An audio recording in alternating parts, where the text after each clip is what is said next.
Hey guys, today we are going to talk about something called butt tucking, or also known as butt winking, and how it relates to hip impingement. So butt tucking is essentially exactly what it sounds like.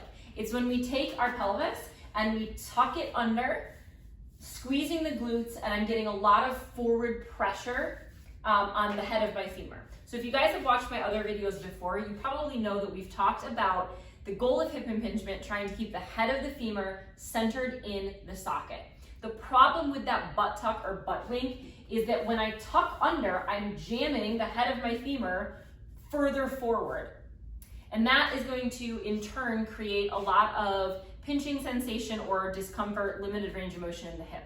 We see this a lot, especially with people going into a full squat. So when I squat down, if I'm not maintaining a good hip hinge, I end up tucking my butt at the bottom, my spine starts rounding forward, and again, I'm getting that forward pressure at the head of my femur.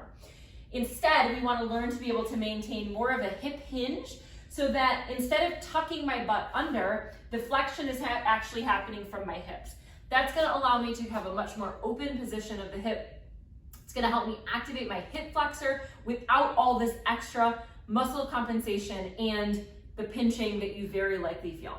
So one of my favorite exercises to help correct this movement is doing an isometric hip flexor march. So I'm going to place my foot up onto a step. This one's about 12 inches tall.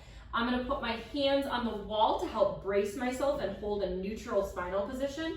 And then what I'm going to do is I'm going to take this leg and I'm just going to isometrically lift it up off the step and hold it for a few seconds. And then place it back down. Now, the goal is to try to keep the head of my femur centered in the socket. So as I lift, I want to make sure that I'm thinking about that down and back pressure through the head of my femur, almost as if my thigh is sucking in closer towards my body to help that knee lift up in the air.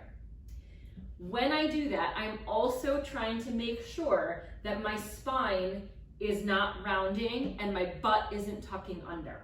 If we're seeing this rounding forward motion, there's a very good chance you're going to end up limiting that range of motion in the hip and feeling the reproduction of that pinch. So instead, I want to maintain that neutral position.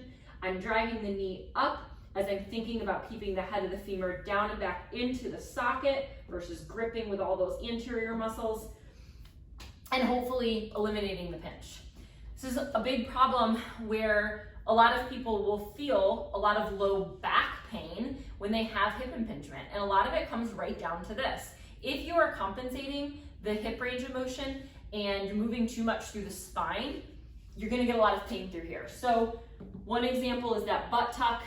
The other example would be hiking that hip up too much, but that can all put a lot of extra stress on the low back. So instead, I want you guys to try to work on that neutral spinal position, flexing the hip, activating the hip flexor without tucking that butt, and see if that helps get rid of your pinching.